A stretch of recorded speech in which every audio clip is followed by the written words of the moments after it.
Hi ಎಲ್ರಿಗೂ ನಮಸ್ಕಾರ friends, ಇವತ್ತಿನ ವಿಡಿಯೋದಲ್ಲಿ ನಾನು ನಿಮಗೆ ತಿಳಿಸ್ತಿರುವಂಥ ಒಂದು ಮಾಹಿತಿ ಯಾವುದಪ್ಪ ಅಂತಂದರೆ ಡಿಜಿಟಲ್ ಪಾನ್ ಕಾರ್ಡ್ ಯಾರ್ಯಾರು ಮಾಡಿಸಿರ್ತಾರೋ ಅಥವಾ ಪಾನ್ ಕಾರ್ಡ್ ಕರಪ್ಷನ್ ಯಾರು ಮಾಡ್ಬೇಕಂತ ಇರ್ತಾರೋ ಅಂಥವ್ರು ಈ ವಿಡಿಯೋನ ತಪ್ಪದೆ ನೋಡಿ. ಯಾಕಂದರೆ ನಿಮಗೆ ಗೊತ್ತಿರ್ಬೋದು, ಭಾಳಷ್ಟು ಮಂದಿ ಆನ್ಲೈನ್ ಮುಖಾಂತರ ಜಸ್ಟ್ ಒಂದು 5 ಮಿನಿಟ್ಸ್ನಲ್ಲಿ ಒಂದು ಡಿಜಿಟಲ್ ಪಾನ್ ಕಾರ್ಡ್ನ ಮಾಡಿಸಿರ್ತಾರೆ. ಅಂಥ ಒಂದು ಪಾನ್ ಕಾರ್ಡ್ ಯಾವ ರೀತಿ ಇರುತ್ತಪ್ಪ ಅಂತಂದರೆ ಯಾವುದೇ ರೀತಿಯ ಒಂದು ಕೆಲಸ ಉಪಯೋಗಕ್ಕೆ ಬರೋದಿಲ್ಲ ಫ್ರೆಂಡ್ಸ್. ಅಂದರೆ ಅದನ್ನು ಎಲ್ಲಿಯಾದರೂ ಏನಾದರೂ ಒಂದು ಕೆಲಸಕ್ಕೆ ಹೋಗಿ ಆ ಪಾನ್ ಕಾರ್ಡ್ ಕೊಟ್ಟರೆ ಅದನ್ನು ಜಲ್ದಿ ರಿಸೀವ್ ಮಾಡ್ಕೊಳಂಗಿಲ್ಲ, ಅಂದರೆ ಅದು ಅಕ್ಸೆಪ್ಟ್ ಮಾಡ್ಕೊಳಂಗಿಲ್ಲ. ಆ ರೀತಿ ಒಂದು ಡಿಜಿಟಲ್ ಪಾನ್ ಕಾರ್ಡ್ ಇರುತ್ತೆ. ಅಂದರೆ ಆ ಒಂದು ಡಿಜಿಟಲ್ ಪಾನ್ ಕಾರ್ಡ್ನಲ್ಲಿ ಒಂದು ತಂದೆ ಹೆಸರು ಇರೋದಿಲ್ಲ, ಅಥವಾ ಕ್ಯಾಂಡಿಡೇಟ್ ಸಿಗ್ನೇಚರ್ ಇರೋದಿಲ್ಲ, ಮತ್ತು ಕ್ಯಾಂಡಿಡೇಟ್ ಫೋಟೋ ಕೂಡ ಇರೋದಿಲ್ಲ. ಅಂತ ಒಂದು ಡಿಜಿಟಲ್ ಪಾನ್ ಕಾರ್ಡ್ನಲ್ಲಿ ನಾವು ಇವತ್ತು ಒಂದು ತಂದೆ ಹೆಸರನ್ನ ಸೇರ್ಪಡೆ ಆಗುವಂತೆ ಮಾಡೋದು, ಮತ್ತು ಆ ಒಂದು ಡಿಜಿಟಲ್ ಪಾನ್ ಕಾರ್ಡ್ನಲ್ಲಿ ಸಿಗ್ನೇಚರ್ ಬರುವಂತೆ ಮಾಡೋದು, ಮತ್ತು ಕ್ಯಾಂಡಿಡೇಟ್ ಫೋಟೋ ಬರುವಂತೆ ಮಾಡೋದು ಯಾವ ರೀತಿ ಅನ್ನೋದನ್ನ ಇವತ್ತಿನ ವಿಡಿಯೋದಲ್ಲಿ ತಿಳಿಸ್ತಾ ಇದ್ದೀನಿ. ಅಂದರೆ ಒಂದು ಪಾನ್ ಕಾರ್ಡ್ ಅಂತ ಒಂದು ಡಿಜಿಟಲ್ ಪಾನ್ ಕಾರ್ಡ್ನ ಕರಪ್ಷನ್ ಮಾಡಿ ಒಂದು ತಂದೆ ಹೆಸರು ಸಿಗ್ನೇಚರು ಮತ್ತು ಫೋಟೋ ಬರುವಂತೆ ಮಾಡಿ ಆ ಒಂದು ಡಿಜಿಟಲ್ ಪಾನ್ ಕಾರ್ಡ್ ಇದ್ದದನ್ನ ಫಿಸಿಕಲ್ ಪಾನ್ ಕಾರ್ಡ್ ನಮ್ಮ ಒಂದು ಮನೆ ಅಡ್ರೆಸ್ಗೆ ಯಾವ ರೀತಿ ಬರುವಂತೆ ಮಾಡೋದು ಅನ್ನೋದನ್ನ ಇವತ್ತಿನ ವಿಡಿಯೋದಲ್ಲಿ ತಿಳಿಸ್ಕೊಡ್ತೀನಿ. ಅಥವಾ ಯಾರಾದರೂ ಒಂದು ಪಾನ್ ಕಾರ್ಡ್ನಲ್ಲಿ ಏನಾದರೂ ಪ್ರಾಬ್ಲಮ್ ಇತ್ತಪ್ಪ, ಒಂದು ತಂದೆ ಹೆಸರಿನಲ್ಲಿ ಏನಾದರೂ ಪ್ರಾಬ್ಲಮ್ ಇತ್ತು, ಅಥವಾ ಹೆಸರಿನಲ್ಲಿ ಏನಾದರೂ ಇನ್ಷಿಯಲ್ಲು ಅಥವಾ ಏನಾದರೂ ಕರಪ್ಷನ್ ಮಾಡೋದಿತ್ತು, ಅಡ್ರೆಸ್ಸು, ಡೇಟ್ ಆಫ್ ಬರ್ತು, ತಂದೆ ಹೆಸರು ಚೇಂಜಸನ್ನು ಮಾಡೋದು, ಮೇಲು ಫಿಮೇಲು ಮಾಡೋದು, ಈ ರೀತಿ ಪಾನ್ ಕಾರ್ಡ್ನಲ್ಲಿ ಏನಾದರೂ ಕರಪ್ಷನ್ ಮಾಡೋದಿತ್ತಪ್ಪ ಅಂತಂದ್ರೂ ಕೂಡ ಆನ್ಲೈನ್ ಮುಖಾಂತರ ಯಾವ ರೀತಿ ಒಂದು ಕರಪ್ಷನ್ ಮಾಡೋದು ಅನ್ನೋದನ್ನು ನೀವು ತಿಳ್ಕೊಬೇಕಂತಂದರೆ ಇವತ್ತಿನ ವಿಡಿಯೋನ ನೀವು ನೋಡಲೇಬೇಕಾಗುತ್ತೆ. ಹಾಗಾದರೆ ಬನ್ನಿ ಫ್ರೆಂಡ್ಸ್, ಈ ಒಂದು ಡಿಜಿಟಲ್ ಪಾನ್ ಕಾರ್ಡ್ ಇದ್ದಂಥವರು ಒಂದು ಫಿಸಿಕಲ್ ಪಾನ್ ಕಾರ್ಡ್ನ ಮನೆ ಅಡ್ರೆಸ್ಗೆ ಯಾವ ರೀತಿ ಕರಪ್ಷನ್ ಮಾಡಿ ತರಿಸೋದು ಅನ್ನೋದನ್ನು ಇವತ್ತಿನ ವಿಡಿಯೋದಲ್ಲಿ ನಾವು ನೋಡೋಣ. ನೋಡಿ ಫ್ರೆಂಡ್ಸ್, ನಿಮ್ಮ ಒಂದು ಡೆಸ್ಕ್ಟಾಪ್ನಲ್ಲಿ ಯಾವುದಾದ್ರೂ ಒಂದು ವೆಬ್ ಬ್ರೌಸರ್ನ ಓಪನ್ ಮಾಡ್ಕೊಂಡು ನೀವು ಅಲ್ಲಿ NSDL ಪಾನ್ ಅಂತ ನೀವು ಟೈಪ್ ಮಾಡಬೇಕಾಗುತ್ತೆ. NSDL ಪಾನ್ ಅಂತ ಟೈಪ್ ಮಾಡಿ ಅದನ್ನು ಸರ್ಚ್ ಕೊಡಿ. ಸಿಂಪಲ್ ಆಗಿ ಸರ್ಚ್ ಕೊಟ್ಟ ನಂತರ ನಿಮಗೆ ಮೊದಲೇ ವೆಬ್ಸೈಟ್ ನೋಡ್ತಿರ್ಬೋದು, ಇಲ್ಲಿ ಪಾನ್ ಕಾರ್ಡ್ NSDL ಅಂತ ಬರುತ್ತೆ. ಇದನ್ನು ನಾವು ಓಪನ್ ಮಾಡ್ಕೊಬೇಕಾಗುತ್ತೆ. ಇಲ್ಲಿ ಓಪನ್ ಮಾಡ್ಕೊಂಡ ನಂತರ ನಿಮಗೆ ಒಂದು ಪಾನ್ ಕಾರ್ಡ್ಗೆ ಸಂಬಂಧಪಟ್ಟಂತೆ ಒಂದು ಅಫಿಷಿಯಲ್ ವೆಬ್ಸೈಟಿಂದು ಲಿಂಕ್ ಏನಿದೆ ಓಪನ್ ಆಗುತ್ತೆ. ನಿಮಗೆ ಈ ರೀತಿಯಾಗಿ ಓಪನ್ ಆದ ನಂತರ ನಿಮಗೆ ಇಲ್ಲಿ ನೋಡ್ತಿರ್ಬೋದು ಅಪ್ಲೈ ಆನ್ಲೈನು ಮತ್ತು ರಿಜಿಸ್ಟರ್ಡ್ ಯೂಸರ್ ಅಂತ ಬರುತ್ತೆ. ಇದ್ರ ಕೆಳಗಡೆ ಬಂದರೆ ಅಪ್ಲಿಕೇಶನ್ ಟೈಪ್ ಅಂತ ತೋರಿಸುತ್ತೆ. ನೋಡ್ತಿರ್ಬೋದು ನಿಮಗೆ ಇಲ್ಲಿ ನೀವು ಕ್ಲಿಕ್ ಮಾಡಿದ್ರೆ ನಿಮಗೆ ನ್ಯೂ ಪಾನ್ ಕಾರ್ಡ್ಗೆ ಅಪ್ಲೈ ಮಾಡ್ತಾ ಇದ್ರೆ ಅಥವಾ ಪಾನ್ ಕಾರ್ಡ್ನಲ್ಲಿ ಏನಾದರೂ ಕರಪ್ಷನ್ನ ಮಾಡ್ತಾ ಇದ್ರೆ ಅಂತ ಅಲ್ಲಿ ಆಪ್ಷನ್ ಬರುತ್ತೆ. ನಿಮಗೆ ಚೇಂಜ್ ಆರ್ ಕರಪ್ಷನ್ ಅಂತ ಕೆಳಗಡೆ ಇದೆ ನೋಡಿ ಫ್ರೆಂಡ್ಸ್, ಈ ಒಂದು ಆಪ್ಷನ್ನ ನಾವು ಸೆಲೆಕ್ಟ್ ಮಾಡ್ಕೊಬೇಕಾಗುತ್ತೆ. ಯಾಕಂದರೆ ನಾವು ಪಾನ್ ಕಾರ್ಡ್ನಲ್ಲಿ ಕರಪ್ಷನ್ನ ಮಾಡ್ತಾ ಇದೀವಿ, ಅಂದರೆ ಒಂದು ತಂದೆ ಹೆಸರನ್ನ ಸೇರಿಸೋದಾಗಿರ್ಬೋದು, ಅಥವಾ ಸಿಗ್ನೇಚರ್ ಬಂದಿಲ್ಲ ಅಂದರೆ ಸಿಗ್ನೇಚರನ್ನು ಸೇರಿಸೋದು, ಫೋಟೋ ಬಂದಿಲ್ಲ ಅಂದರೆ ಫೋಟೋವನ್ನು ನಾವು ಬರೋಂತೆ ಮಾಡೋದು, ಮತ್ತು ಫಿಸಿಕಲ್ ಡಾಕ್ಯುಮೆಂಟ್ನ ನಾವು ಅಂದರೆ ಫಿಸಿಕಲ್ ಪಾನ್ ಕಾರ್ಡ್ನ ತರಿಸುವಂಥ ಒಂದು ಆಪ್ಷನ್ನ ನಾವು ಇಲ್ಲಿ ಸೆಲೆಕ್ಟ್ ಮಾಡ್ಕೊತಾ ಇದ್ವಿ. ನಂತರ ಇಲ್ಲಿ ಕೆಟಗರಿ ಕೇಳುತ್ತೆ. ಕೆಟಗರಿಯಲ್ಲಿ ನೋಡೋದಾಯ್ತು ಅಂದರೆ ಇಂಡಿವಿಜುವಲ್ ನಾವು ಸೆಲೆಕ್ಟ್ ಮಾಡ್ಕೊಬೇಕಾಗುತ್ತೆ. ಅದಾದ ನಂತರ ಇಲ್ಲಿ ಟೈಟಲ್ನಲ್ಲಿ ನೀವು ಶ್ರೀನ, ಶ್ರೀಮತಿನ ಅಥವಾ ಕುಮಾರಿನ ಅನ್ನೋದನ್ನ ನೀವು ಸೆಲೆಕ್ಟ್ ಮಾಡ್ಕೊಬೇಕಾಗುತ್ತೆ. ಇಲ್ಲಿ ಸೆಲೆಕ್ಟ್ ಮಾಡ್ಕೊಂಡ ನಂತರ ಇಲ್ಲಿ ಲಾಸ್ಟ್ ನೇಮು, ಫಸ್ಟ್ ನೇಮು ಮತ್ತು ಮಿಡ್ಲ್ ನೇಮ್ ಅಂತ ಇರುತ್ತೆ. ಇದನ್ನು ಹಾಕಬೇಕಾಗುತ್ತೆ. ನಿಮ್ಮ ಒಂದು ಪಾನ್ ಕಾರ್ಡ್ನಲ್ಲಿ ಯಾವ ರೀತಿ ಇರುತ್ತೆ ಅದೇ ರೀತಿಯಾಗಿ ಹಾಕಿ. ಇಲ್ಲಿ ನಾನು ಲಾಸ್ಟ್ ನೇಮು ಮತ್ತು ಫಸ್ಟ್ ನೇಮನ್ನು ಹಾಕಿದ್ದೀನಿ. ಇಲ್ಲಿ ನಿಮಗೆ ಲಾಸ್ಟ್ ನೇಮು ಮತ್ತು ಫಸ್ಟ್ ನೇಮು ಮತ್ತು ಮಿಡ್ಲ್ ನೇಮಿನಲ್ಲಿ ಕನ್ಫ್ಯೂಸ್ ಆಗುವಂಥ ಅವಶ್ಯಕತೆ ಇಲ್ಲ. ಯಾಕಂದರೆ ಫಸ್ಟ್ಗೆ ಒಂದು ಇನ್ಷಿಯಲ್ ಇತ್ತಪ್ಪ ಅಂತಂದರೆ ಆ ಒಂದು ಇನ್ಷಿಯಲ್ನ ನೀವು ಏನು ಮಾಡಬೇಕು, ಫಸ್ಟ್ ನೇಮ್ನಲ್ಲಿ ಹಾಕಬೇಕು. ಅಂದರೆ ಇನ್ಷಿಯಲ್ಗೆ ಲಾಂಗ್ ಫಾರ್ಮ್ ಏನಿರುತ್ತೆ ಆ ಲಾಂಗ್ ಫಾರ್ಮ್ನ ಫಸ್ಟ್ ನೇಮ್ನಲ್ಲಿ ಹಾಕಬೇಕಾಗುತ್ತೆ. ನಂತರ ಹೆಸರು ಇರುತ್ತಲ್ಲ ಅದನ್ನು ಲಾಸ್ಟ್ ನೇಮ್ನಲ್ಲಿ ಹಾಕಬೇಕಾಗುತ್ತೆ. ಇಷ್ಟು ಹಾಕಿದ ನಂತರ ನಿಮಗೆ ಕೆಳಗಡೆ ನಿಮ್ಮ ಒಂದು ಡೇಟ್ ಆಫ್ ಬರ್ತ್ ಪಾನ್ ಕಾರ್ಡ್ನಲ್ಲಿ ಯಾವ ರೀತಿ ಇರುತ್ತೆ ಅದೇ ಡೇಟ್ ಆಫ್ ಬರ್ತ್ನ ನೀವು ಹಾಕಬೇಕಾಗುತ್ತೆ. ನಂತರ ನಿಮ್ಮ ಒಂದು ಇಮೇಲ್ ID, ಮೊಬೈಲ್ ನಂಬರ್ನ ಹಾಕಬೇಕಾಗುತ್ತೆ. ನೋಡಿ ಫ್ರೆಂಡ್ಸ್, ಇಮೇಲ್ ID ಮತ್ತು ಮೊಬೈಲ್ ನಂಬರ್ನ ಹಾಕಿದ ನಂತರ ಇಲ್ಲಿ ಮತ್ತೆ ಕೆಳಗಡೆ ಬಂದರೆ ನಿಮಗೆ ನೀವು ಇಂಡಿಯನ್ ಸಿಟಿಜನ್ ಅಂತ ಕೇಳುತ್ತೆ, ಎಸ್ ಆರ್ ನೋ ಅಂತ ಇರುತ್ತೆ. ಇಲ್ಲಿ ಎಸ್ ಅಂತ ಆಪ್ಷನ್ನ ನೀವು ಸೆಲೆಕ್ಟ್ ಮಾಡ್ಕೊಬೇಕಾಗುತ್ತೆ. ಇಲ್ಲಿ ಸೆಲೆಕ್ಟ್ ಮಾಡ್ಕೊಂಡ ನಂತರ ಮತ್ತೆ ಪಾನ್ ಕಾರ್ಡ್ ನಂಬರ್ ಕೇಳುತ್ತೆ, ಪಾನ್ ಕಾರ್ಡ್ ನಂಬರ್ನ ಹಾಕಿ ಕೆಳಗಡೆ ಇಲ್ಲಿ ಒಂದು ಲೆಫ್ಟ್ ಸೈಡ್ಗೆ ಒಂದು ಬಾಕ್ಸ್ ಇರುತ್ತೆ, ಇದನ್ನ ನೀವು ಸೆಲೆಕ್ಟ್ ಮಾಡ್ಕೊಬೇಕಾಗುತ್ತೆ. ಸೆಲೆಕ್ಟ್ ಮಾಡ್ಕೊಂಡು ಇಲ್ಲಿ ಒಂದು ಕ್ಯಾಪ್ಚರ್ ಕೋಡ್ ಇರುತ್ತೆ, ಈ ಕ್ಯಾಪ್ಚರ್ ಕೋಡ್ನ ಫುಲ್ಫಿಲ್ ಮಾಡಿ ಇಲ್ಲಿ ಕೆಳಗಡೆ ಸಬ್ಮಿಟ್ ಅಂತ ನೀವು ಕ್ಲಿಕ್ ಮಾಡಬೇಕಾಗುತ್ತೆ. ನಂತರ ನಿಮಗೆ ಇಲ್ಲಿ ಒಂದು ಟೋಕನ್ ನಂಬರ್ ಜನರೇಟ್ ಆಗುತ್ತೆ. ನೋಡ್ತಿರ್ಬೋದು, ಈ ಒಂದು ಟೋಕನ್ ನಂಬರ್ನ ನೀವು ಒಂದು ಕಡೆ ಬರೆದಿಟ್ಕೊಬೇಕಾಗುತ್ತೆ. ಅಥವಾ ಇದು ಒಂದು ನೀವೇನು ಮಾಡ್ತಾರೆ ಇದನ್ನ ಸೇವ್ ಮಾಡ್ಕೊಂಡಿಟ್ಕೊಳ್ಳಿ. Ctrl+P ಅಂತ ಹೊಡೆದ್ರೆ ಒಂದು ಸೇವ್ ಮಾಡೋಕ್ಕೆ ಆಪ್ಷನ್ ಬರುತ್ತೆ, ಅಲ್ಲಿ ಬೇಕಾದರೆ ನೀವು ಇದನ್ನು ಸೇವ್ ಮಾಡ್ಕೊಂಡಿಟ್ಕೊಳ್ಬೋದು. ನಂತರ ಇಲ್ಲಿ continue with PAN application form ಅಂತ ಇದೆ ನೋಡಿ ಫ್ರೆಂಡ್ಸ್, ಈ ಒಂದು ಆಪ್ಷನ್ ಮೇಲೆ ನಾವು ಕ್ಲಿಕ್ ಮಾಡಬೇಕಾಗುತ್ತೆ. ನಂತರ ನಿಮ್ಮ ಒಂದು ಪಾನ್ ಕಾರ್ಡ್ ಕರಪ್ಷನ್ ಮಾಡೋಕ್ಕೆ 3 ರೀತಿಯ ಆಪ್ಷನ್ಗಳು ಇಲ್ಲಿ ನಿಮಗೆ ಕಂಡು ಬರ್ತವೆ ಅಂತ ಹೇಳ್ಬೋದು. ಒಂದು KYC, ಅಂದರೆ KYC ಅಂತಂದರೆ ಇಲ್ಲಿ ಯಾವುದೇ ಡಾಕ್ಯುಮೆಂಟ್ಗಳನ್ನ ಸ್ಕ್ಯಾನ್ ಮಾಡಿ ಅಪ್ಲೋಡ್ ಮಾಡೋವಂಥದ್ದು ಇರೋದಿಲ್ಲ, ಮತ್ತು ಫಿಸಿಕಲ್ ಡಾಕ್ಯುಮೆಂಟ್ನ ಕಳಿಸೋವಂಥದ್ದು ಇರೋದಿಲ್ಲ. ಎರಡನೇ ಆಪ್ಷನ್ನ ನಿಮಗೆ ನೋಡ್ತಿರ್ಬೋದು, ಇಲ್ಲಿ ಸ್ಕ್ಯಾನ್ ಕಾಪಿಗಳನ್ನ ಅಪ್ಲೋಡ್ ಮಾಡಬೇಕಾಗುತ್ತೆ. ಮೂರನೇ ಆಪ್ಷನ್ನಲ್ಲಿ ನಮಗೆ ಕೆಲವೊಂದು ಡಾಕ್ಯುಮೆಂಟ್ಗಳನ್ನ ಫಿಸಿಕಲಿ ನಾವು ಕಳಿಸ್ಬೇಕಾಗುತ್ತೆ. ಇಲ್ಲಿ ನಾನು ಮೊದಲನೇ ಆಪ್ಷನ್ನ ನಾವು ಸೆಲೆಕ್ಟ್ ಮಾಡ್ಕೊಳ್ಳೋಣ, ಅಂದರೆ KYC ಅಂದರೆ ಯಾವುದೇ ಡಾಕ್ಯುಮೆಂಟ್ಗಳನ್ನ ನಾವು ಸ್ಕ್ಯಾನ್ ಮಾಡಿ ಅಪ್ಲೋಡ್ ಮಾಡೋದು ಬೇಕಾಗಿಲ್ಲ, ಮತ್ತು ಯಾವುದೇ ಡಾಕ್ಯುಮೆಂಟ್ಗಳನ್ನ ಕಳಿಸೋವಂಥ ಅವಶ್ಯಕತೆ ಇರೋದಿಲ್ಲ. ಅಂದರೆ ಮೊದಲೇ ಆಪ್ಷನ್ನ ಇಲ್ಲಿ ನಾವು ಸೆಲೆಕ್ಟ್ ಮಾಡ್ಕೊಳ್ಳೋಣ. ಅಂದರೆ KYC ಮುಖಾಂತರ ನಮಗೆ ಒಂದು ಪಾನ್ ಕಾರ್ಡ್ನಲ್ಲಿ ಕರಪ್ಷನ್ನ ಮಾಡಬೇಕಾಗಿದೆ, ಅಂದರೆ ಚೇಂಜಸನ್ನು ಮಾಡಬೇಕಾಗಿದೆ. ಈ ಒಂದು ಆಪ್ಷನ್ನ ಸೆಲೆಕ್ಟ್ ಮಾಡ್ಕೊಂಡು ನಾವು ಮತ್ತೆ ಕೆಳಗಡೆ ಬರಬೇಕಾಗುತ್ತೆ. ಇಲ್ಲಿ ಕೆಳಗಡೆ ಬಂದರೆ ನಿಮಗೆ ನೋಡ್ತಿರ್ಬೋದು, ನಿಮಗೆ ಒಂದು ಫಿಸಿಕಲ್ ಪಾನ್ ಕಾರ್ಡ್ ಬೇಕಾ ಅಂತ ಕೇಳುತ್ತೆ. ಅಂದರೆ SR ನೋ ಅಂತ ಇಲ್ಲಿ ಆಪ್ಷನ್ ಇರುತ್ತೆ, ನೋಡ್ತಿರ್ಬೋದು ನಿಮಗೆ. ಅಂದರೆ ನಿಮಗೆ ಫಿಸಿಕಲ್ ಪಾನ್ ಕಾರ್ಡ್ನ ನಾವು ತರಿಸೋಕ್ಕೆ ನಾವು ಈ ಒಂದು ಪಾನ್ ಕಾರ್ಡ್ ಕರಪ್ಷನ್ನ ಮಾಡ್ತಾ ಇದ್ವಿ. ಸೊ ಅದಕ್ಕೆ ನಾವು ಇಲ್ಲಿ ಇದನ್ನು ಏನಂತ ಎಸ್ ಅಂತ ಸೆಲೆಕ್ಟ್ ಮಾಡ್ಕೊಳ್ಳೋಣ. ಎಸ್ ಅಂತ ಸೆಲೆಕ್ಟ್ ಮಾಡ್ಕೊಂಡ ನಂತರ ಕೆಳಗಡೆ ಇಲ್ಲಿ ನಿಮ್ಮ ಒಂದು ಪಾನ್ ಕಾರ್ಡ್ ನಂಬರ್ನ ನೋಡ್ತಿರ್ಬೋದು. ಪಾನ್ ಕಾರ್ಡ್ ನಂಬರ್ ಆಟೋಮೆಟಿಕಾಗಿ ಬಂದಿದೆ. ಮತ್ತು ಅದೇ ರೀತಿಯಾಗಿ ಇಲ್ಲಿ enter your last Aadhaar 4 digits ಅಂತ ಕೇಳ್ತಾ, ಅಂದರೆ ಆಧಾರ್ ಕಾರ್ಡ್ನ ಲಾಸ್ಟ್ 4 ನಂಬರ್ಗಳನ್ನ ನೀವು ಇಲ್ಲಿ ಹಾಕಬೇಕಾಗುತ್ತೆ.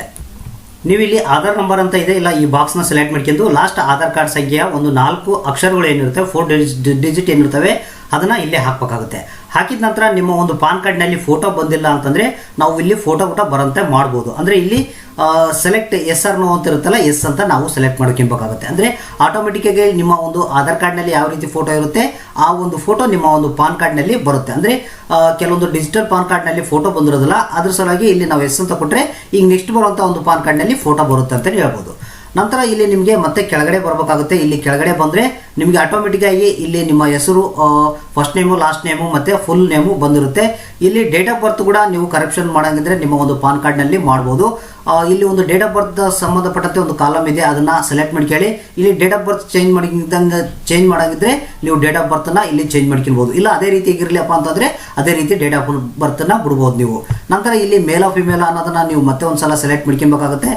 ಇಲ್ಲಿ ನೋಡ್ತಿರ್ಬೋದು. ಮತ್ತೆ ಇಲ್ಲಿ ನೀವು ಕೆಳಗಡೆ ಬಂದರೆ ನಿಮ್ಮ ಒಂದು ಪಾನ್ ಕಾರ್ಡ್ನಲ್ಲಿ ನಿಮ್ಮ ಒಂದು ತಂದೆ ಹೆಸರು ಬರಬೇಕಾ ಅಥವಾ ತಾಯಿ ಹೆಸರು ಬರಬೇಕಾ ಅನ್ನೋದನ್ನು ನೀವು ಇಲ್ಲಿ ಸೆಲೆಕ್ಟ್ ಮಾಡ್ಕೊಬೇಕಾಗುತ್ತೆ. ಕೆಳಗಡೆ ಫಾದರ್ ಆರ್ ಮದರ್ ಅಂತ ಇದೆ, ಯಾವುದಾದ್ರೂ ಒಂದು ಸೆಲೆಕ್ಟ್ ಮಾಡ್ಕೊಂಡು ಫಾದರ್ ಅಂತ ಸೆಲೆಕ್ಟ್ ಮಾಡ್ಕೊಂಡ್ರೆ ಫಾದರ್ ಫಸ್ಟ್ ನೇಮು ಲಾಸ್ಟ್ ನೇಮನ್ನು ನೀವು ಇಲ್ಲಿ ಹಾಕಬೇಕಾಗುತ್ತೆ. ಒಂದು ವೇಳೆ ತಾಯಿ ಹೆಸರನ್ನ ಸೆಲೆಕ್ಟ್ ಮಾಡಿದ್ರೆ ಕೆಳಗಡೆ ಇಲ್ಲಿ ತಾಯಿ ಹೆಸರು ಇದೆ ನೋಡಿ ಫ್ರೆಂಡ್ಸ್, ಅಲ್ಲಿ ನೀವು ಹಾಕಬೇಕಾಗುತ್ತೆ. ಇಷ್ಟು ಹಾಕಿದ ನಂತರ ನೀವು ಇಲ್ಲಿ ಇದನ್ನು ಈ ಪೇಜನ್ನು ನೀವು ಸೇವ್ ಮಾಡ್ಕೊಳ್ಳಿ. ಯಾಕಂದರೆ ಯಾವುದೇ ಸಂದರ್ಭದಲ್ಲಿ ನಿಮ್ಗೆ ಏನಾದರೂ ಎರರ್ ತೋರಿಸ್ತಪ್ಪ ಅಂತಂದರೆ ಮತ್ತೆ ಟೋಕನ್ ನಂಬರ್ನ ಹಾಕಿ ನೀವು ಇಲ್ಲಿಂದ ಸ್ಟಾರ್ಟ್ ಮಾಡ್ಬೋದು. ಇಲ್ಲಿ ಸೇವ್ ಡ್ರಾಫ್ಟ್ ಅಂತ ಇದೆ ನೋಡಿ ಫ್ರೆಂಡ್ಸ್, ಇದನ್ನು ನೀವು ಸೇವ್ ಅಂತ ಮಾಡ್ಕೊಳ್ಳಿ. ನಿಮ್ಮ ಡೀಟೇಲ್ಸು ಇಲ್ಲಿ ಸೇವ್ ಆಗುತ್ತೆ. ಅಂದರೆ ಏನೇ ಎರರ್ ಬಂದರೂ ಕೂಡ ನಿಮಗೆ ಮತ್ತೆ ಟೋಕನ್ ನಂಬರ್ ಹಾಕಿದರೆ ಇಲ್ಲಿಂದ ನೀವು ಸ್ಟಾರ್ಟ್ ಮಾಡ್ಬೋದು. ಈ ರೀತಿಯಾಗಿ ನೀವು ನಂತರ ಏನು ಮಾಡಬೇಕಪ್ಪ ಅಂತಂದರೆ ಇಲ್ಲಿ ಕೆಳಗಡೆ ಮತ್ತೆ ನೆಕ್ಸ್ಟ್ ಅಂತ ಇದೆ ನೋಡಿ ಫ್ರೆಂಡ್ಸ್, ಇಲ್ಲಿ ನೆಕ್ಸ್ಟ್ ಅಂತ ಕ್ಲಿಕ್ ಮಾಡಿ. ನಂತರ ಅಡ್ರೆಸ್ ಫಾರ್ ಕಮ್ಯುನಿಕೇಷನ್ ಅಂತ ಕೇಳುತ್ತೆ. ಅಂದರೆ ನಿಮಗೆ ಏನಾದರೂ ನಿಮ್ಮ ಒಂದು ಪಾನ್ ಕಾರ್ಡ್ನಲ್ಲಿ ನೀವು ಅಡ್ರೆಸ್ಸನ್ನು ಚೇಂಜ್ ಮಾಡೋಂಗಿತ್ತಪ್ಪ ಅಂತಂದರೆ ಇಲ್ಲಿ ನೀವು ಅಡ್ರೆಸ್ ಕೂಡ ನೀವು ಚೇಂಜ್ ಮಾಡ್ಬೋದು. ಇಲ್ಲಿ ನೋಡ್ತಿರ್ಬೋದು ಮೇಲೆ ಒಂದು if you desire to update your Aadhaar address ಅಂತ ಕೇಳುತ್ತೆ. ಅಂದರೆ ಅಡ್ರೆಸ್ನ ನೀವೇನಾದರೂ ಚೇಂಜಸನ್ನು ಮಾಡೋಂಗಿತ್ತಪ್ಪ ಅಂತಂದರೆ ಇಲ್ಲಿ ಅಡ್ರೆಸ್ ಕೂಡ ನೀವು ಚೇಂಜ್ ಮಾಡ್ಬೋದು. ಅಂದರೆ ಈ ಆಪ್ಷನ್ನ ಸೆಲೆಕ್ಟ್ ಮಾಡ್ಕೊಬೇಕಾಗುತ್ತೆ. ಇಲ್ಲಿ ಸೆಲೆಕ್ಟ್ ಮಾಡ್ಕೊಂಡ್ರೆ ನಿಮಗೆ ಅಡ್ರೆಸ್ಸನ್ನು ಚೇಂಜ್ ಮಾಡೋಕ್ಕೆ ಆಪ್ಷನ್ ಬರುತ್ತೆ, ಅಲ್ಲಿಂದ ನೀವು ಅಡ್ರೆಸ್ಸನ್ನು ಚೇಂಜ್ ಮಾಡ್ಬೋದು. ಇಲ್ಲಿ ನಾನು ಅಡ್ರೆಸ್ ಏನು ಚೇಂಜ್ ಮಾಡ್ತಾ ಇಲ್ಲ. ನಿಮಗೆ ನಂತರ ಇಲ್ಲಿ ನೀವು ಇಂಡಿಯಾ ಅಂತ ನೀವು ಇಲ್ಲಿ ಸೆಲೆಕ್ಟ್ ಮಾಡ್ಕೊಬೇಕಾಗುತ್ತೆ. ನಂತರ ಇಂಡಿಯಾನ ನೀವು ಸೆಲೆಕ್ಟ್ ಮಾಡ್ಕೊಂಡ ನಂತರ ನಿಮಗೆ ಇಲ್ಲಿ ಮೊಬೈಲ್ ನಂಬರ್ ಆಟೋಮೆಟಿಕಾಗಿ ಬಂದಿರುತ್ತೆ. ಇಲ್ಲಿ ನಿಮಗೆ ಇಮೇಲ್ ID ಕೂಡ ಆಟೋಮೆಟಿಕಾಗಿ ಬಂದಿರುತ್ತೆ. ನಂತರ ಇಲ್ಲಿ ನೀವು ನೆಕ್ಸ್ಟ್ ಅಂತ ನೀವು ಮತ್ತೆ ಕ್ಲಿಕ್ ಮಾಡಬೇಕಾಗುತ್ತೆ. ಇಲ್ಲಿ ಮೇಲೆ ಸೇವ್ ಮಾಡ್ಕೊಂಡಿದ್ರೆ ಮತ್ತೆ ಒಂದ್ಸಲ ನೀವು ಇಲ್ಲಿ ಸೇವ್ ಮಾಡ್ಕೊಬೋದು. ಹಂತವಾಗಿ ನೀವು ಸೇವ್ ಮಾಡ್ಕೊಂತಿದ್ರೆ ನಿಮ್ಗೆ ಯಾವುದೇ ರೀತಿ ಎರರ್ ಬಂತಂದ್ರೂ ಕೂಡ ಜಸ್ಟ್ ನಿಮಗೆ ಮೇಲೆ ಇಲ್ಲಿ ಟೋಕನ್ ನಂಬರ್ ಕಾಣುತ್ತಲ್ಲ, ಟೋಕನ್ ನಂಬರ್ ಹಾಕಿದರೆ ಮತ್ತೆ ಇಲ್ಲಿಂದನೇ ನಿಮಗೆ ಸ್ಟಾರ್ಟ್ ಆಗುತ್ತೆ ಅಂತ ಹೇಳ್ಬೋದು. ನಂತರ ಇಲ್ಲಿ ನೆಕ್ಸ್ಟ್ ಅಂತ ಕ್ಲಿಕ್ ಮಾಡಿ. ನಂತರ ಇಲ್ಲಿ ಕಾಂಟ್ಯಾಕ್ಟ್ ಆ್ಯಂಡ್ ಅದರ್ ಡೀಟೇಲ್ಸ್ನಲ್ಲಿ ನಿಮಗೆ ನೋಡೋದಾಯ್ತಪ್ಪ ಅಂತಂದರೆ ಯಾವುದಾದ್ರೂ ಒಂದು ಪ್ರೂಫ್ ಇಲ್ಲಿ ನೀವು ಸೆಲೆಕ್ಟ್ ಮಾಡ್ಕೊಬೇಕಾಗುತ್ತೆ. ಇಲ್ಲಿ ನೋಡ್ತಿರ್ಬೋದು ಪ್ರೂಫ್ ಆಫ್ ಪಾನ್ ಅಂತ ಇದೆ. ಅಂದರೆ ಪಾನ್ ಕಾರ್ಡ್ ಇತ್ತಪ್ಪ ಅಂತಂದರೆ ನಿಮ್ಮ ಹತ್ರ ಪಾನ್ ಕಾರ್ಡ್ನ ಸೆಲೆಕ್ಟ್ ಮಾಡ್ಕೊಳ್ಳಿ, ಅಥವಾ ಪಾನ್ ಕಾರ್ಡ್ದು ಅಕ್ನಾಲಜ್ಮೆಂಟ್ ಕಾಪಿ ಏನಾದರೂ ಇತ್ತಪ್ಪ ಅಂತಂದರೆ ಅದನ್ನಾದರೂ ಸೆಲೆಕ್ಟ್ ಮಾಡ್ಕೊಬೋದು, ಅಥವಾ ನೋ ಡಾಕ್ಯುಮೆಂಟ್ ಆದರೂ ಸೆಲೆಕ್ಟ್ ಮಾಡ್ಕೊಬೋದು. ಇಲ್ಲಿ ನನ್ನ ಹತ್ರ ಪಾನ್ ಕಾರ್ಡ್ ಇದೆ, ಅದನ್ನು ಕರಪ್ಷನ್ ಮಾಡ್ತಾ ಇದ್ದೀನಿ. ಸೊ ಪಾನ್ ಕಾರ್ಡ್ನ ಇಲ್ಲಿ ನಾನು ಸೆಲೆಕ್ಟ್ ಮಾಡ್ಕೊತೀನಿ. ಸೆಲೆಕ್ಟ್ ಮಾಡ್ಕೊಂಡ ನಂತರ ಇಲ್ಲಿ ಕೆಳಗಡೆ ಡಿಕ್ಲರೇಷನ್ ಅಂತ ಬರುತ್ತೆ, ಇಲ್ಲಿ ಹಿಮ್ಸೆಲ್ಫ್ ಅಂತ ನೀವು ಸೆಲೆಕ್ಟ್ ಮಾಡ್ಕೊಬೇಕಾಗುತ್ತೆ. ಇಷ್ಟನ್ನ ನೀವು ಸೆಲೆಕ್ಟ್ ಮಾಡ್ಕೊಂಡ ನಂತರ ಕೆಳಗಡೆ ಮತ್ತೆ ಇಲ್ಲಿ ನಿಮ್ಮ ಪ್ಲೇಸ್ ಯಾವುದು ಅಂತ ಹಾಕಬೇಕಾಗುತ್ತೆ. ಇಲ್ಲಿ ಡೇಟ್ ಬಂದು ಆಟೋಮೆಟಿಕಾಗಿ ತಗೊಂಡಿರುತ್ತೆ. ನಂತರ ನೀವು ಏನು ಮಾಡಬೇಕು, ಮೇಲೆ ಒಂದು ಸೇವ್ ಆದರೂ ಮಾಡಿ, ಇಲ್ಲಿ ಸೇವ್ ಡ್ರಾಫ್ಟ್ ಅಂತ ಇದೆಯಲ್ಲ, ಹಾಗಾಗಿ ಇದನ್ನು ಸೇವ್ ಡ್ರಾಫ್ಟ್ ಅಂತ ಮಾಡ್ತಾ ಇರಿ. ಇಲ್ಲಿ ಯಾವುದೇ ಎರರ್ ಬಂತಂದ್ರೂ ಕೂಡ ನಿಮಗೆ ಮೊದಲಿಂದ ಸ್ಟಾರ್ಟ್ ಮಾಡುವಂಥ ಅವಶ್ಯಕತೆ ಇರೋದಿಲ್ಲ. ಜಸ್ಟ್ ನೀವು ಟೋಕನ್ ನಂಬರ್ನ ಹಾಕಿದರೆ ನಿಮಗೆ ಇಲ್ಲಿಂದನೇ ಎಲ್ಲಿಗೆ ಬಿಟ್ಟಿರ್ತೀರ ಅಲ್ಲಿಂದನೇ ನಿಮಗೆ ಸ್ಟಾರ್ಟ್ ಆಗುತ್ತೆ. ನಂತರ ನೀವೇನು ಮಾಡಬೇಕು, ಕೆಳಗಡೆ ಇಲ್ಲಿ ಬಂದು ಸಬ್ಮಿಟ್ ಅಂತ ಕ್ಲಿಕ್ ಮಾಡಬೇಕಾಗುತ್ತೆ. ನಂತರ ಇಲ್ಲಿ ನಿಮಗೆ ಸಬ್ಮಿಟ್ ಆಗಿಲ್ಲ ಅಂತಂದರೆ ಎನ್ಕ್ಲೋಸ್ಡ್ ಅಂತ ಇದೆಯಲ್ಲ, ಇಲ್ಲಿ ನೀವು ಎಷ್ಟು ಡಾಕ್ಯುಮೆಂಟ್ಗಳನ್ನ ಕರಪ್ಷನ್ಗೆ ನೀವು ಕೊಡ್ತಾ ಇದ್ದೀರ ಅಂತ. ಅಂದರೆ ಇಲ್ಲಿ ನಾವು ಪಾನ್ ಕಾರ್ಡ್ ಅಂತ ನಾವು ಮೇಲ್ಗಡೆ ಒಂದು ಸೆಲೆಕ್ಟ್ ಮಾಡ್ಕೊಂಡಿದ್ದೀವಿ ಆಪ್ಷನ್. ನಿಮಗೆ ಇಲ್ಲಿ ನೋಡ್ತಿರ್ಬೋದು ಪಾನ್ ಕಾರ್ಡ್ನ ನಾವು ಐತೆ ಅಂತ ನಾವು ಇಲ್ಲಿ ಸೆಲೆಕ್ಟ್ ಮಾಡ್ಕೊಂಡಿದ್ವಲ್ಲ, ಒಂದು ಡಾಕ್ಯುಮೆಂಟ್ಗಳನ್ನ ನಾವು ಸೆಲೆಕ್ಟ್ ಮಾಡ್ಕೊಂಡಿದ್ವಿ. ಇಲ್ಲಿ ಅದ್ರ ಸಲುವಾಗಿ ಇಲ್ಲಿ ಏನು ಮಾಡಬೇಕು, ಎನ್ಕ್ಲೋಸ್ನಲ್ಲಿ ಒಂದು ಡಾಕ್ಯುಮೆಂಟ್ ಅಂತ ನೀವು ಹಾಕಬೇಕು. ಹಾಕಿದ ನಂತರ ನೀವು ಇಲ್ಲಿ ಕೆಳಗಡೆ ಸಬ್ಮಿಟ್ ಮಾಡಿ. ನಂತರ ನಿಮಗೆ ಕೊಟ್ಟಂಥ ಡೀಟೇಲ್ಸ್ ಎಲ್ಲ ಇಲ್ಲಿ ತೋರಿಸುತ್ತೆ. ಅಂದರೆ ನಿಮಗೆ ಇಲ್ಲಿ enter your first 8 digit Aadhaar card number ಅಂತ ಕೇಳುತ್ತೆ. ಅಂದರೆ ಮೊದಲ ಆಧಾರ್ ಕಾರ್ಡ್ನ ಒಂದು 8 ಅಕ್ಷರಗಳನ್ನ ನೀವು ಇಲ್ಲಿ ಎಂಟ್ರಿ ಮಾಡಬೇಕಾಗುತ್ತೆ. ಎಂಟ್ರಿ ಮಾಡಿದ ತಕ್ಷಣ ನಿಮಗೆ ನೀವು ಏನೇನು ಡೀಟೇಲ್ಸ್ನ ಕೊಟ್ಟಿದ್ರಿ ಕರಪ್ಷನ್ ಮಾಡೋಕ್ಕೆ ಅನ್ನೋದನ್ನ ಒಂದ್ಸಲ ಚೆಕ್ ಮಾಡ್ಕೊಬೇಕು. ಹೆಸರು ಚೇಂಜ್ ಮಾಡೋಕೆ ಕೊಟ್ಟಿದ್ರೆ ಅಥವಾ ಮತ್ತು ತಂದೆ ಹೆಸರು, ಡೇಟ್ ಆಫ್ ಬರ್ತು, ಮತ್ತು ಇಲ್ಲಿ ಫೋಟೋ ನಿಮಗೆ ಒಂದು ಡಿಜಿಟಲ್ ಪಾನ್ ಕಾರ್ಡ್ನಲ್ಲಿ ಫೋಟೋ ಬಂದಿಲ್ಲ ಅಂದರೆ ಫೋಟೋ ಚೇಂಜ್ ಮಾಡೋಕೆ ಕೊಟ್ಟಿದೆ, ಮತ್ತು ಸಿಗ್ನೇಚರ್ ಬಂದಿಲ್ಲ ಅಂತಂದ್ರೆ ಸಿಗ್ನೇಚರ್ ಚೇಂಜ್ ಮಾಡೋಕೆ ಕೊಟ್ಟಿದೆ. ಅದನ್ನು ಕರೆಕ್ಟಾಗಿ ನೋಡ್ಕೊಬೇಕು. ಒಂದು ಕೊಟ್ಟಿರೋಂಥ ನೀವು ಕೊಟ್ಟಿರೋ ಮಾಹಿತಿ ಕರೆಕ್ಟಾಗಿ ಇದೆಯಲ್ಲ ಅಂತ ಒಂದ್ಸಲ ಡೀಟೇಲ್ ಆಗಿ ಇಲ್ಲಿ ಎಲ್ಲ ಚೆಕ್ ಮಾಡ್ಕೊಬೇಕಾಗುತ್ತೆ. ಒಂದ್ಸಲ ಚೆಕ್ ಮಾಡ್ಕೊಂಡು ನೀವು ಕರೆಕ್ಟಾಗಿ ಇಲ್ಲಿ ಏನಾದರೂ ಮಿಸ್ಟೇಕ್ ಆಗಿತ್ತಪ್ಪ ಅಂತಂದರೆ ಇಲ್ಲಿ ಎಡಿಟ್ ಆಪ್ಷನ್ ಮುಖಾಂತರ ಮತ್ತೆ ನೀವು ಚೇಂಜಸ್ಸನ್ನು ಮಾಡ್ಕೊಬೋದು. ಇಲ್ಲ ಎಲ್ಲ ಕರೆಕ್ಟಾಗಿ ಐತಪ್ಪ ಅಂತಂದರೆ ಇಲ್ಲಿ ಪ್ರೊಸೀಡ್ ಅಂತ ಕೆಳಗಡೆ ಇದೆ ನೋಡಿ ಫ್ರೆಂಡ್ಸ್, ಇಲ್ಲಿ ಪ್ರೊಸೀಡ್ ಮೇಲೆ ಕ್ಲಿಕ್ ಮಾಡಬೇಕಾಗುತ್ತೆ. ನಂತರ ಇಲ್ಲಿ ನಿಮಗೆ ಸಬ್ಮಿಟ್ ಮೇಲೆ ನೀವು ಪ್ರೊಸೀಡ್ ಅಂತ ಕ್ಲಿಕ್ ಮಾಡಿದ ಮೇಲೆ ನಿಮಗೆ ಇಲ್ಲಿ ಪೇಮೆಂಟ್ ಮೋಡಿಗೆ ಕರ್ಕೊಂಡ್ಬರುತ್ತೆ. ಇಲ್ಲಿ ನೀವು ಪೇಮೆಂಟನ್ನು ಮಾಡಬೇಕಾಗುತ್ತೆ. ಯಾಕಂದರೆ ಫಿಸಿಕಲ್ ಪಾನ್ ಕಾರ್ಡ್ನ ನೀವು ತರಿಸ್ಬೇಕಂದ್ರೆ ನಿಮಗೆ ಪೇಮೆಂಟ್ ಮಾಡಬೇಕಾಗುತ್ತೆ. ಇಲ್ಲಿ 3 ಆಪ್ಷನ್ ಇದ್ದಾವೆ. ಇಲ್ಲಿ ಯಾವುದಾದ್ರೂ ಒಂದು ಆಪ್ಷನ್ನ ನೀವು ಪೇಮೆಂಟ್ ಆಪ್ಷನ್ನ ಚೂಸ್ ಮಾಡ್ಕೊಬೇಕಾಗುತ್ತೆ. ಇಲ್ಲಿ ಆನ್ಲೈನ್ ಪೇಮೆಂಟ್ ಅಂತ ಇದೆಯಲ್ಲ, ನಾನು ಅದನ್ನು ಚೂಸ್ ಮಾಡ್ಕೊತ ಇದ್ದೀನಿ. ಇಲ್ಲಿ ಆನ್ಲೈನ್ ಪೇಮೆಂಟ್ ಅಂತ ಸೆಲೆಕ್ಟ್ ಮಾಡ್ಕೊಂಡ ನಂತರ ನಿಮಗೆ ನೋಡ್ತಿರ್ಬೋದು ಕೆಳಗಡೆ ಪಾನ್ ಕಾರ್ಡ್ಗೆ 106 ರೂಪಾಯಿ ನಿಮಗೆ ನಿಮ್ಮ ಒಂದು ಅಕೌಂಟ್ಲಿಂದ ಪೇ ಮಾಡಬೇಕಾಗುತ್ತೆ. ಇದನ್ನು ನೋಡ್ಕೊಂಡು ಒಂದ್ಸಲ ನೀವೇನು ಮಾಡಬೇಕು, ಕೆಳಗಡೆ ಐ ಅಗ್ರಿ ಬಟನ್ ಅಂತ ಲೆಫ್ಟ್ ಸೈಡ್ಗೆ ಇರುತ್ತೆ, ಅದನ್ನ ಸೆಲೆಕ್ಟ್ ಮಾಡ್ಕೊಂಡು ಪ್ರೊಸೀಡ್ ಟು ಪೇಮೆಂಟ್ ಅಂತ ನೀವು ಕೆಳಗಡೆ ಇಲ್ಲಿ ಕ್ಲಿಕ್ ಮಾಡಬೇಕಾಗುತ್ತೆ.